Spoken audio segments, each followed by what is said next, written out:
अपना भक्ति साहित्य पढ़कर देखें,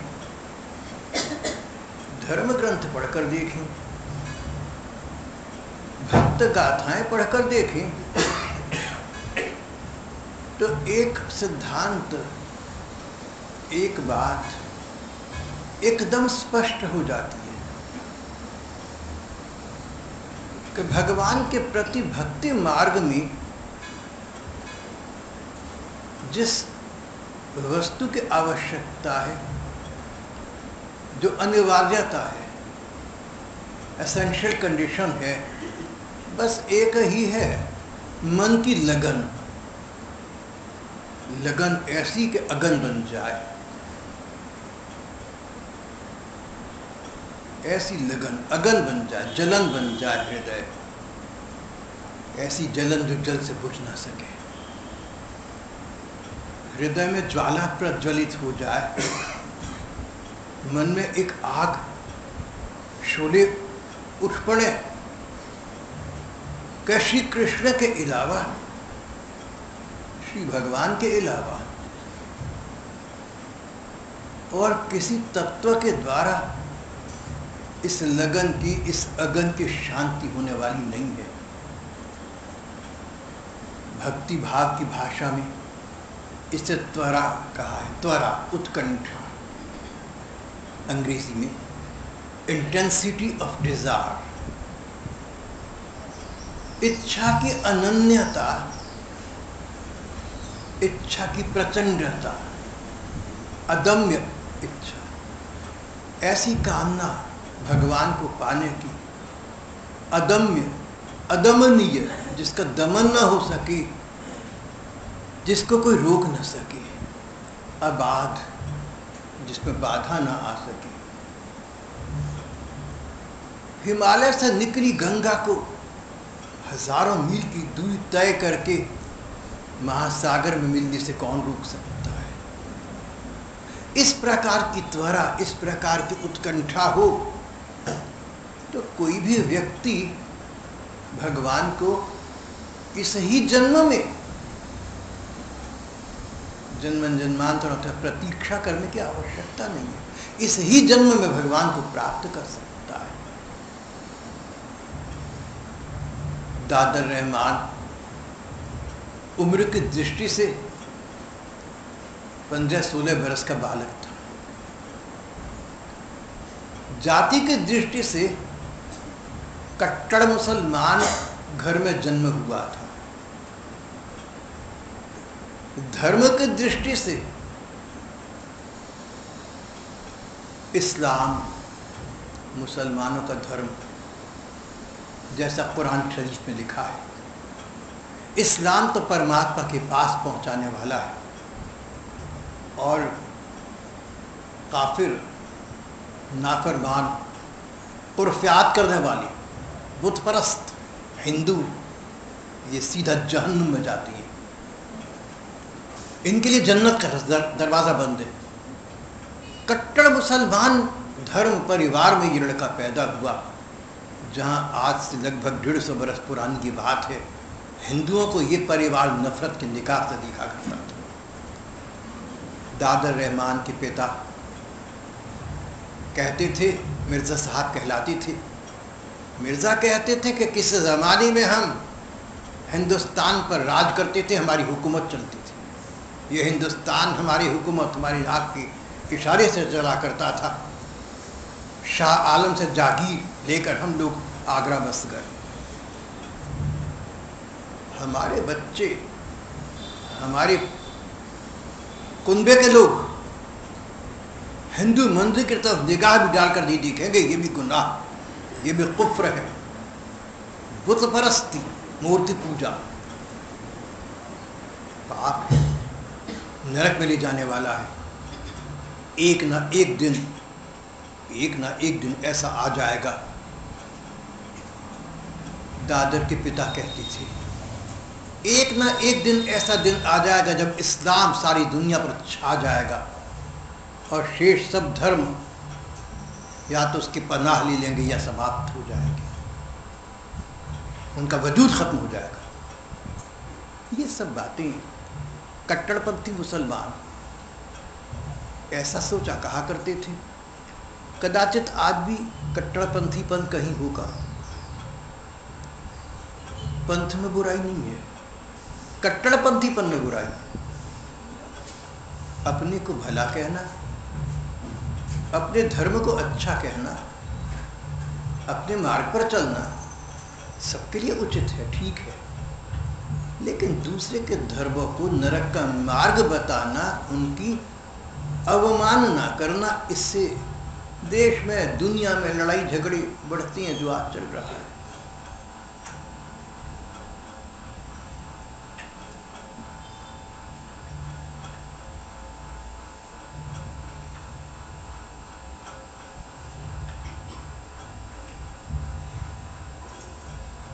मथुरा में यमुना जी के किनारे कितने ही घाट बने हुए हैं। एक प्रसिद्ध घाट का नाम विश्राम घाट है। कभी भगवान ने यहाँ विश्राम, थोड़ी देर के लिए आराम किया था। विश्राम घाट के पास दादर रहमान नाम का ये 15-16 बरस का बालक रहता था। 15-16 बरस इस बालक को तालीम दी गई थी घर पर और मदरसे में कि बुत परस्ती गुनाह है, इस्लाम ही असली धर्म है और जन्नत तक पहुंचाने वाला है। हिंदू मंदिर की ओर निगाह डालकर देखना भी तुम्हारे लिए ठीक नहीं है, पाप है।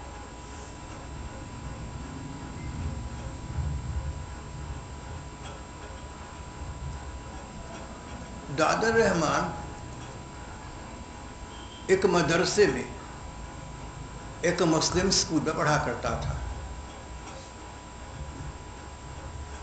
मार्ग में श्री राधा कृष्ण का एक मंदिर था।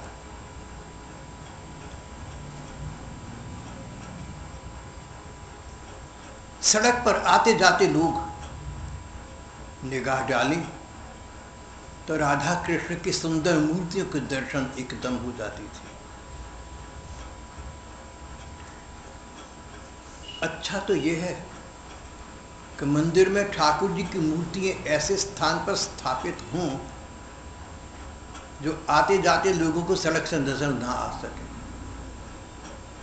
जो लोग दर्शन करने की महत्ता जानते हैं, जो सचमुच दर्शन करना चाहते हैं, वो मंदिर में अंदर जाएं, पादुकाएं एक और उतारें, ठाकुर जी की ओर अपने को उन्मुख करें और तब दर्शन करें। इस मंदिर के श्री विग्रह श्री राधा कृष्ण बड़े सुंदर और आकर्षक श्री मूर्तियां थीं। आते जाते वो दिखती थी। आते जाते लोग तो सैकड़ों थे, सहस्त्रों थे, लेकिन 16 वर्ष के दादर रहमान को श्री राधिका जी ने मानो मोह लिया। ये श्री कृष्ण की महबूबा हैं, उनकी प्रेयसी हैं, उनकी प्रियतमा हैं, उनकी पत्नी हैं। ये सब पर करुणा करती हैं, दया करती हैं, कृपा करती हैं। इनमें दरिया दिली है। ये किसी की जन्म जाति नहीं देखती। जो इन्हें प्यार करे और जो इनके महबूब कृष्ण को प्यार करे, उस पर ये अपनी ममता, अपना प्यार उड़ेल देती हैं, जैसे मां नन्ही बच्चे पर। दादर रहमान इस मार्ग से रोज आता जाता था। आने जाने वाले तो अनेक लोग थे, लेकिन संस्कार देखिए। मुसलमान लड़का, कट्टरपंथी परिवार का सदस्य, और ठाकुर ठकुराइन की श्री मूर्ति इसे अपनी ओर मोहित करने लगी। फिर ये वहां मदरसे से वापस आता, स्कूल से वापस आता, ऐसा मन मोह लिया ठाकुर ने, इसका, ठकुराइन ने इसका मन ऐसा मोह लिया, खड़ा हो जाता मंदिर के द्वार पर, अंदर तो नहीं जाता था, सड़क पर खड़ा रहता था। और लगातार अपलक श्री कृष्ण और श्री राधिका जी को देखता रहता। भूल जाता था कि मैं मुसलमान हूँ, मैं कट्टरपंथी घर का बच्चा हूँ। अगर पिता को पता लगा तो डंडे से कोड़ों से पीटेंगे, घर से बाहर निकालकर फेंक देंगे। भूल जाता था। आकर्षण और अनुराग का यही तो लक्षण है। अनुराग हो, अनुराग प्यार, अनुराग हो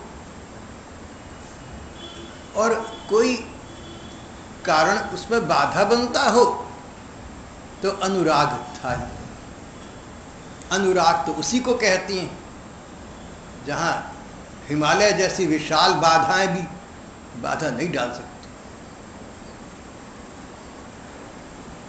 दादर रहमान का श्री राधा कृष्ण के लिए इसी प्रकार का अनुराग उत्पन्न हो चुका था। बच्चा था, जिंदगी का कोई तजुर्बा नहीं था,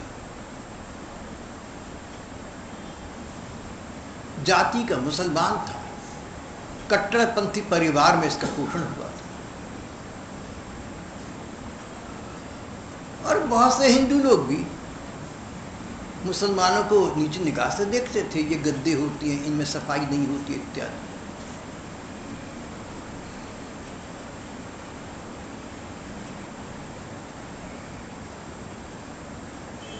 अक्सर ये लड़का अब स्कूल से घर वापस जाने में विलंबित लेट हो जाता, घर देर से पहुंचता।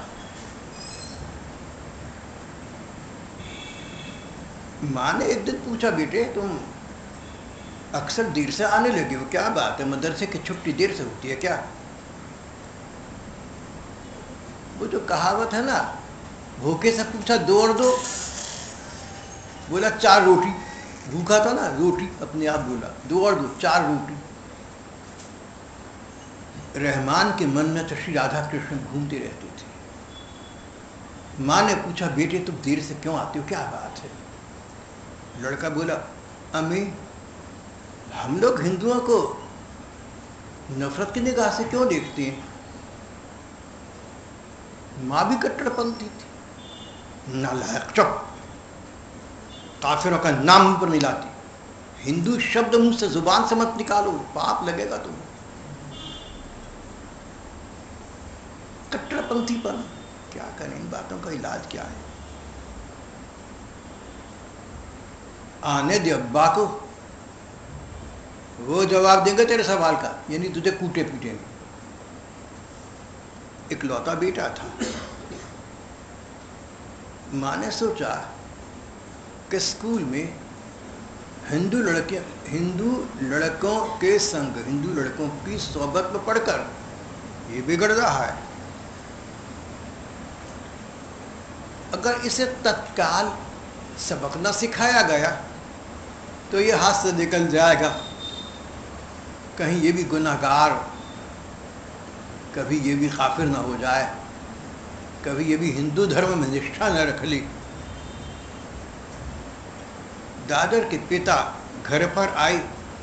कट्टरपंथी माँ ने कहा, जानते हो रहमान ने क्या सवाल किया? पूछता है कि हम लोग हिंदुओं को काफिर क्यों कहते हैं? अरे इसकी इतनी जरूरत, कुड़े लिखाकर 2-4 बच्चे के लगा दी। देखिए कैसी निर्दयता, धर्मांधता, कट्टरपंथीपन कितना व्यक्ति को निर्दय बना देता है। धर्म चाहे ये हो या वो हो, सभी धर्म एक बात तो मानती है ना कि दया करनी चाहिए और बच्चों के प्रति लाड़ प्यार होना चाहिए। बच्चा तो कोई गलत बात करे तो थोड़ी जहाँ तक हो सके प्यार से समझाना चाहिए। ये तो सभी धर्म जानती हैं, मानती हैं, लेकिन कट्टरपंथीपना, अल्हड़पना,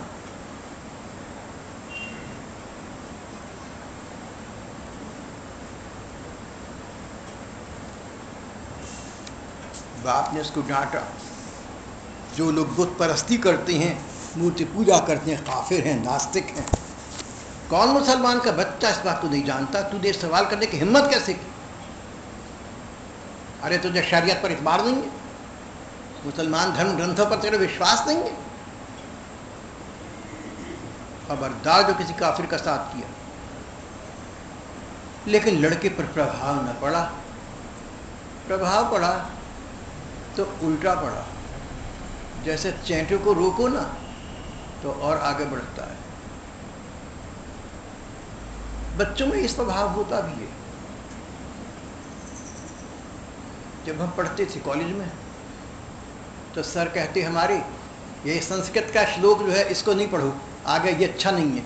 हम घर जाकर सबसे पहले वही श्लोक मैं तो पढ़ा करता था, वही पढ़ता था, देखता हूँ क्या गंदी बात लिखी। गंदी बात पढ़ने का बड़ा शौक था। हमें ये नहीं पता था गंदा होता क्या है, किसी बच्चे को नहीं पता होता। तो जब सर ने कहा कि ये खराब है, इसको मत पढ़ना, तो इसको पढ़ के देखते हैं खराबी क्या चीज़ होती है।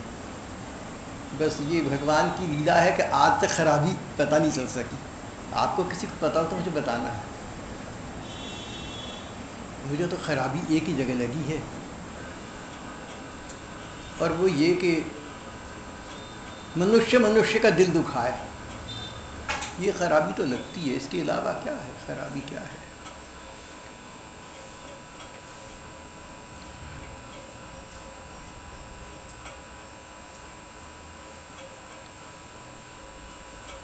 इसके चाचा जी का लड़का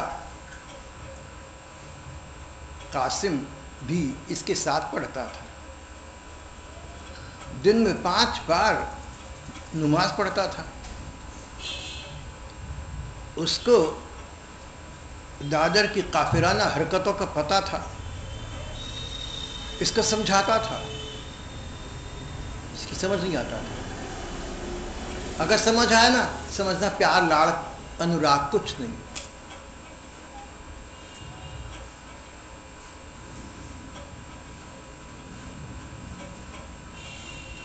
तब एक दिन चाचा जी के उस लड़के ने, जो उसका जमाती था, सहपाठी था, उसने इसको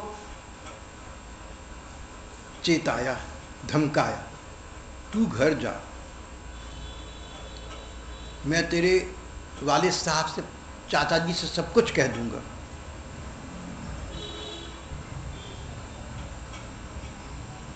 लड़का वही सवाल कहता, भाई तूने मंदिर में कृष्ण जी और उनकी महबूबा को, उनके दुल्हन को देखा है, बहुत सुंदर है। तू देखेगा ना तो भी सब कुछ तू भी भूल जाएगा।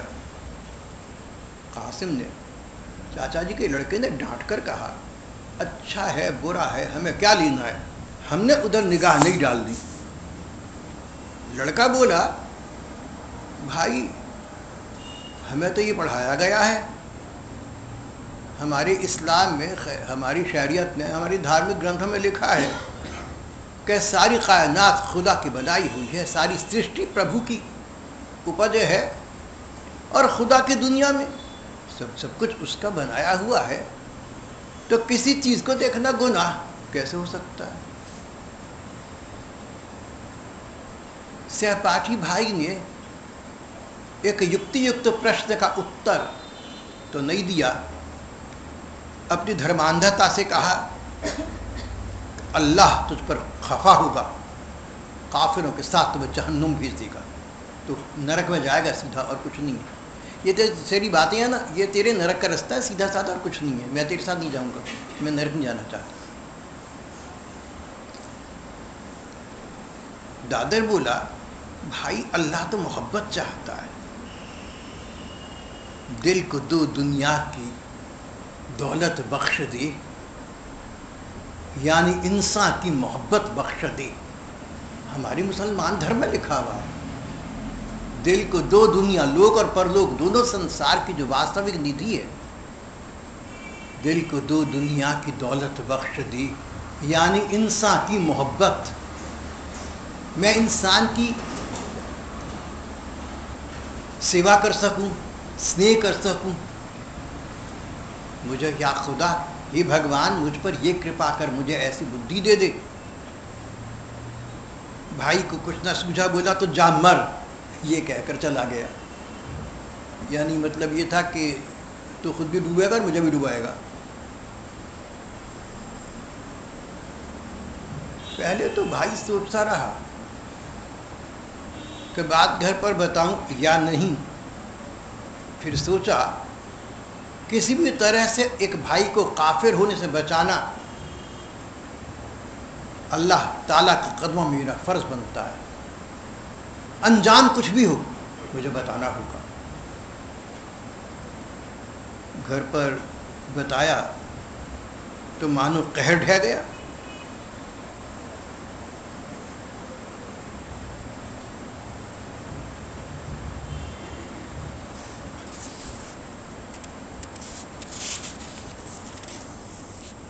दादर घर पर आया, उसकी बहुत पिटाई हुई, लेकिन वो चुप रहा। इसके बाद उसके अब्बाजान को, मिर्ज़ा साहब को ऐसा लगा कि लड़के का रवैया बदल गया है।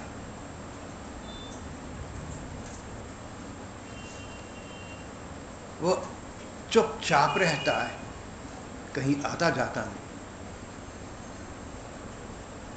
दादर की माँ ने भी ये रद्द-बदल, ये परिवर्तन देखा।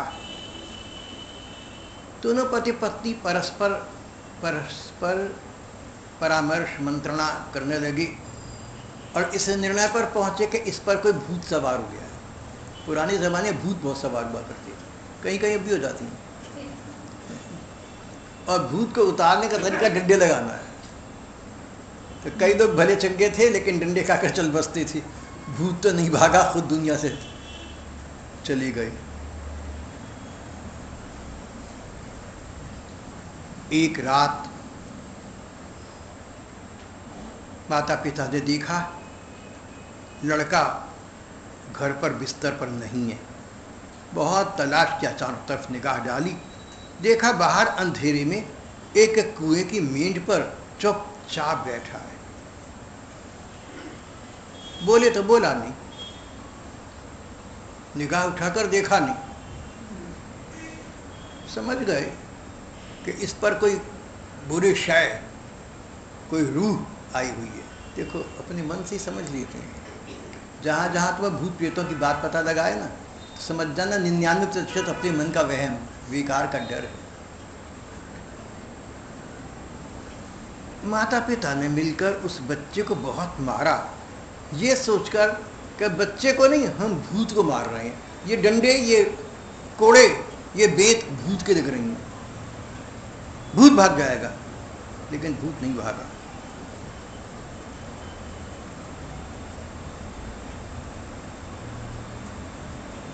अगले दिन ओझा को बुलाने का निर्णय किया गया, पर उस रात दादर घर छोड़कर न जाने कहाँ चला गया।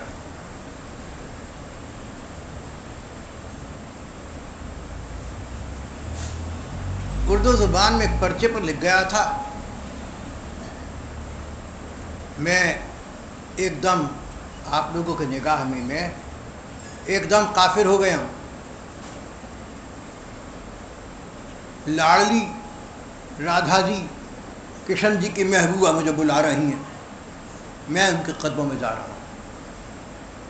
मुझे ढूंढोगे तो मैं नहीं मिलूँगा, मुझे वापस लाने की कोशिश मत करना। मैं जहाँ का था मैं वहाँ जा चुका हूँ। दादर रहमान के माता पिता को अब मानो होश आई। अब तक तो वो किसी दूसरी दुनिया के झंझट में फंसे हुए थे। अब सोचा कि अरे सचमुच ये तो हिंदू देवताओं के शरण में चला गया। इकलौता बेटा था, कभी तो हमने समझा कि गलतफहमी का शिकार है, और कभी समझा कि भूत इसके सर पर सवार है। हमने निर्दयता से काम लिया, हमने इसको समझाने की कोशिश नहीं की, हम ही गलत थे। अब रो पड़ी, अब पछताए का होता है। जब चिड़िया चुग गई खेत, आग लगने के बाद कुआं खोदना शुरू करोगे तो आग क्या शांत होता है।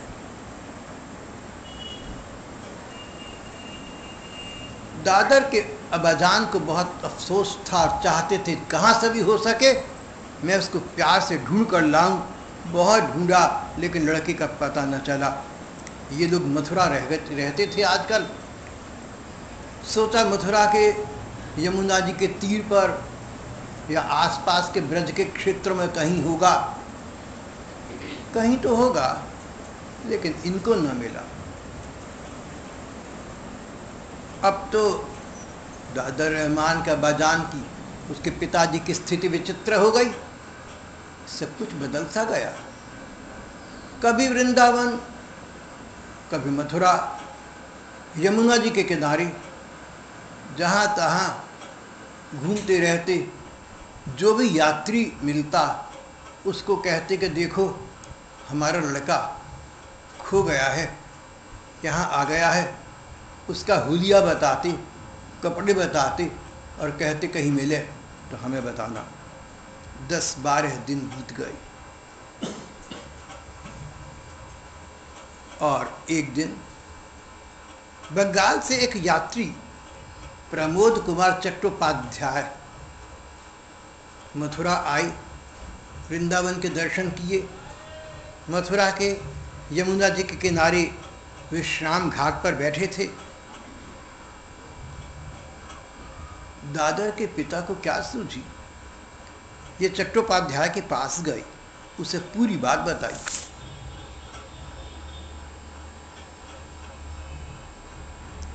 और कहा कि आप तो यहाँ पर भ्रमण करने आई हैं, यात्रा करने आई हैं, घूमने आई हैं, यमुना जी के किनारे या मंदिरों में, संत समागम या आश्रमों में कहीं भी आपको इस प्रकार का मेरा लड़का दिख जाए तो उसको मेरे पास पहुंचा देना या मुझे इत्तला दे देना।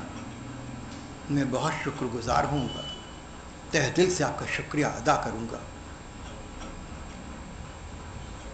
और दादर रहमान दादर के दिल में उसके दिलवर की मूर्ति मानो जमकर बैठ गई थी। उसे तो कभी कृष्ण दिखते, कभी श्री राधिका जी दिखती। मंदिर में जिन श्री राधा कृष्ण को देखा था उनकी छवि हृदय में ऐसी अंकित हो गई, ऐसी समा गई कि पल भर को उसका विस्मरण न कर सका। वो उसके हृदय की नित्य निधि बन गई। कौन कह सकता है किसके संस्कार कब जाग जाए।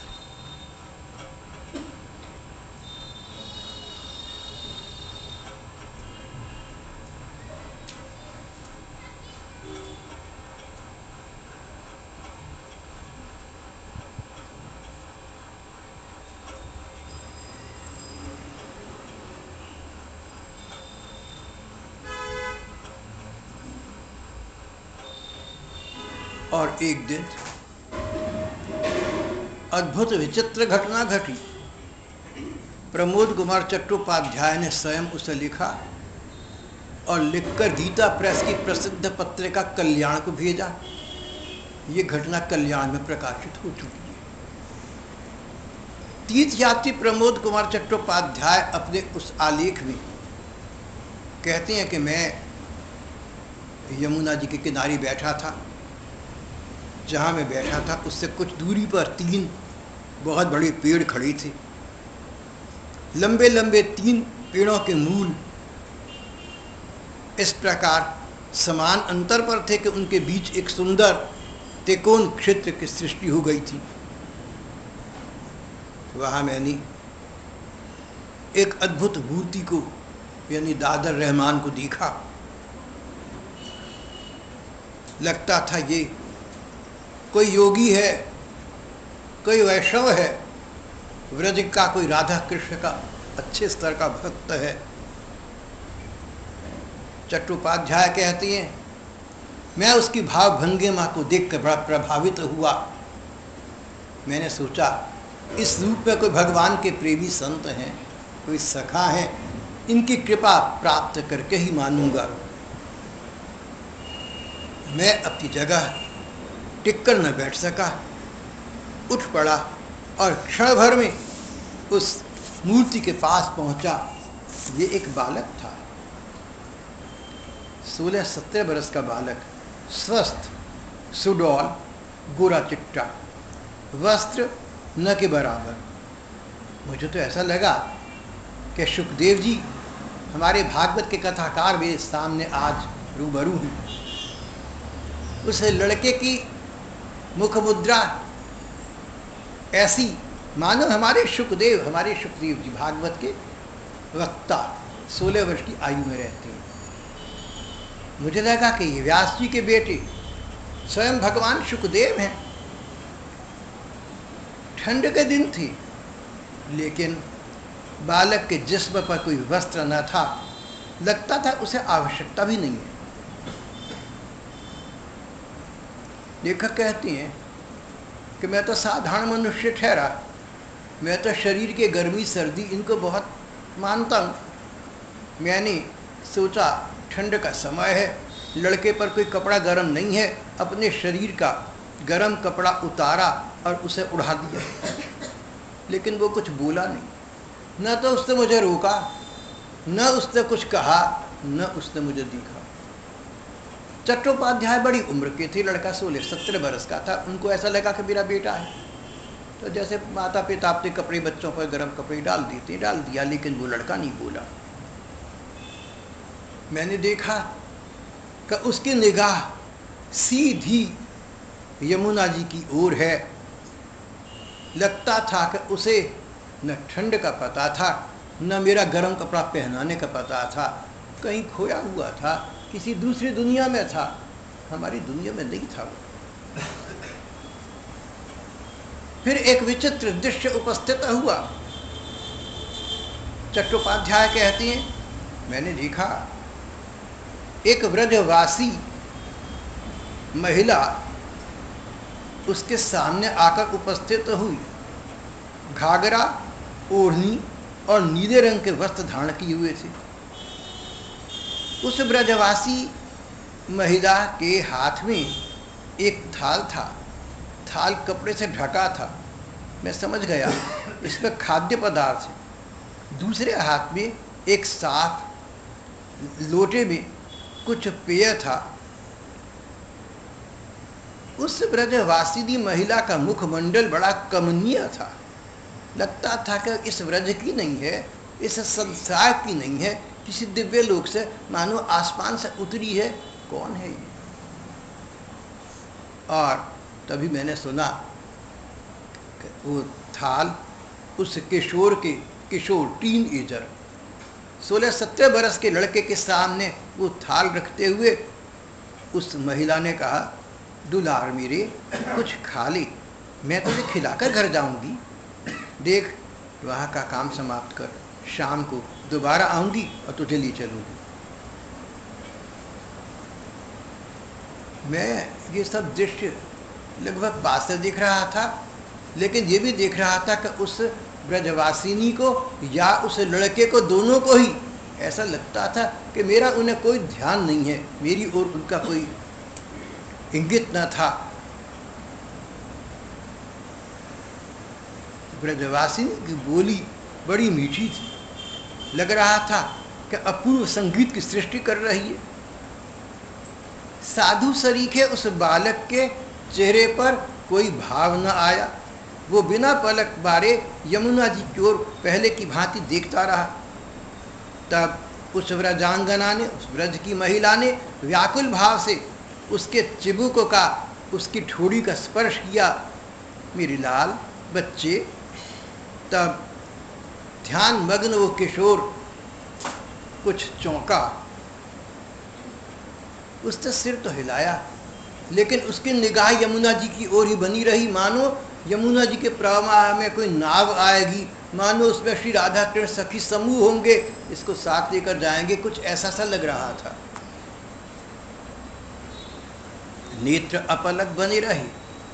फिर उस महिला की ओर देखकर बोला, चंपा मुझे ले चलो, और उठ खड़ा हुआ। माँ की भांति प्यार से उस चंपा नामक महिला ने कहा, अभी नहीं मेरे बच्चे, कुछ खा ले, शाम के बाद मैं तुझे खुद लेकर जाऊंगी। ये कहकर उसने थाल में से एक ग्रास उठाकर लड़के के मुंह में डाल दिया। 2-1 ग्रास ही उसने खाई। अंत में कुछ थोड़ा सा दूध पीकर वह किशोर फिर यमुना जी के तटवर्ती वन की ओर देखने लगा। उस ब्रजबाला ने चट्टोपाध्याय की ओर करुण दृष्टि से देखा। बाबा, तुम अभी कुछ देर यहाँ ठहर सकोगे? मैंने कहा बिल्कुल, जैसी आपकी आज्ञा है। मुझ पर जादू पड़ा हुआ था, मुझे नहीं पता था कौन क्या कह रहा है। उसने उस बालक की ओर देखा, उसके नैनों में जल भरा था। बड़े सहज भाव से कहने लगी, लाडली जी ने कहा था कि उसका सब ध्यान मेरी ओर रहता है। लाडली ने, श्री राधिका जी ने, स्पष्ट ये उनकी कुछ सखी सहेली, कोई सेविका थी। मुझे लाडली जी ने कह दिया था कि इसका सब समय ध्यान हमारी ओर लगा रहता है, इसे होश नहीं रहता।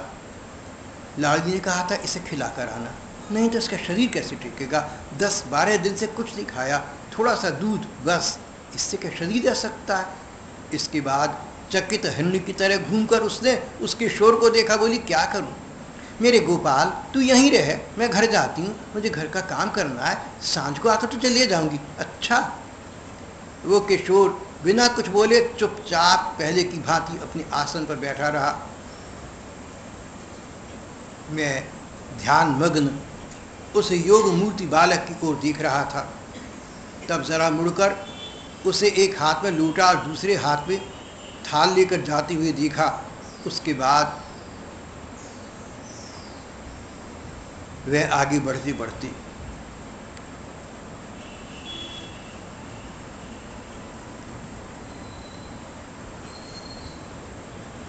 वह किशोर अभी भी पहले की भांति आसन पर चुपचाप बैठा रहा।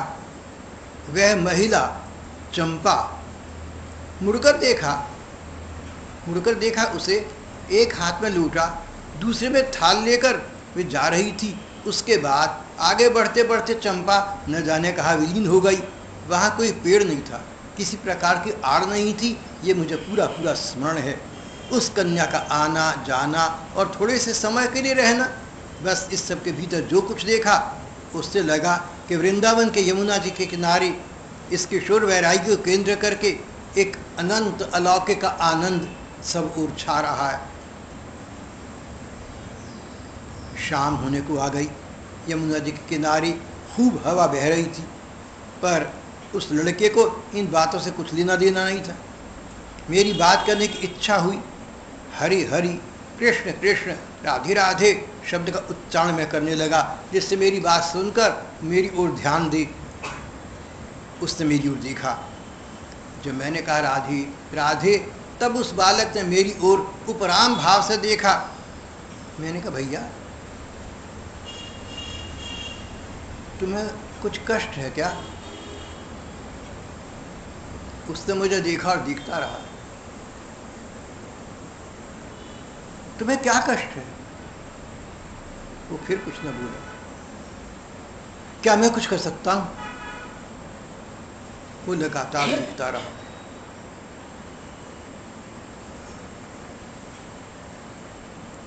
मैंने कहा, देखो, लगता है तुम्हारे हृदय में कोई पीड़ा है, दिल में कोई दुख है, कोई तकलीफ है तुम्हें। मुझे बताओ, मैं तुम्हारा अपना हूं, शायद मैं तुम्हारी कोई मदद कर सकूं। इतना सुनकर उसने कहा, कष्ट? मुझे कोई कष्ट नहीं है। कष्ट तो तब था जब मैं घर था मथुरा में, माता पिता कितना पीटते थे। अब तो वृंदावन हूं, कष्ट समाप्त हो गया। अब तो राधा जी की, कृष्ण जी की बड़ी कृपा है, कष्ट कैसा, अब तो कृपा है। ये कहकर पहले की भांति फिर वो ध्यान मग्न सा हो गया। अभी मैं कुछ कहना पाया था कि उसने स्वयं कहा, आप जानते हो राधा कुंड कहाँ है? व्याकुल भाव से मेरी ओर देखा। मैंने कहा, जानता हूँ, राधा कुंड जानता हूँ मैं, तो मुझे वहां ले चलिए। फिर न जाने इसके मन में क्या आया, बोला, नहीं, वहाँ आप जा नहीं सकेंगे। राधा रानी की कृपा के बिना वहाँ कोई जा नहीं सकता। मुझे चंपा सखी लेकर जाएगी, पर उसके आने में अभी कुछ देर है। मैंने कहा, भैया उस राधा कुंड की कुछ बात सुनाओ मुझे। एक राधा कुंड तो वो है जो सबको दिखता है, लेकिन जिस राधा कुंड की तुम बात कर रहे हो, श्री राधा कृष्ण के नित्य स्थली का, नित्य वृंदावन का भाग, उस राधा कुंड की कुछ बात सुनाओ मुझे। जैसे एक सिहरन खेल उठी उस पर, चेहरे पर एक दिव्य ज्योति फूट पड़ी। बोला क्या कहूं, वहां का आसमान प्यार से भरा है, वहां की पृथ्वी पर प्यार ही प्यार है, वायु में भी प्यार है। क्या कुछ कहने की बात है साधु जी। वहां सखा सखी सब मिलकर रहते हैं, घूमते फिरते हैं, आनंद से नृत्य करते हैं। उनकी बातें, उनका गाना, उनका स्वर ऐसा है कि सुनने वाले को कान में पड़ते ही बेहोश कर देता है। मानो उससे आनंद की वो लहर कंपित कर गई हो, ये कहकर एक बार फिर आंखें मीचकर वो परमानंद का मानो साक्षात कर रहा हो, मानो उसे परम आनंद आ रहा हो, दिव्य प्रसन्न मुद्रा में बैठ गया। उसी समय चंपा आ गई। चंपा का रूप देखकर मैं स्तंभित रह गया। ये वह वृद्ध महिला नहीं थी जो मुझसे कहकर गई थी जरा इसका ध्यान रखना। ये तो अलग सा वेश था। उसका शरीर, उसके वस्त्र, उसके परिधान, सब कुछ बड़े सूक्ष्म से थी। सुंदर लेकिन सूक्ष्म, बड़े हल्के से थे। लगता था कि ये भौतिक शरीर नहीं है। भौतिक शरीर वो जिसका बोझा होता है, जिसको कोई चीज़ जिसको आप हवा में छोड़ दें नीचे गिर जाती है, तो ग्रेविटी के मुताबिक उसका शरीर, उसके वस्त्र ऐसे नहीं थे जिनमें कोई बोझा हो। लगता था वो तो वायु में जहाँ है हल्के इतने हैं वहीं खड़ी रहेंगी। लेखक ने उस सखी के दिव्य स्वरूप का दर्शन किया जो श्री राधा कृष्ण के साथ चिन्मय देह था, उसका दर्शन किया।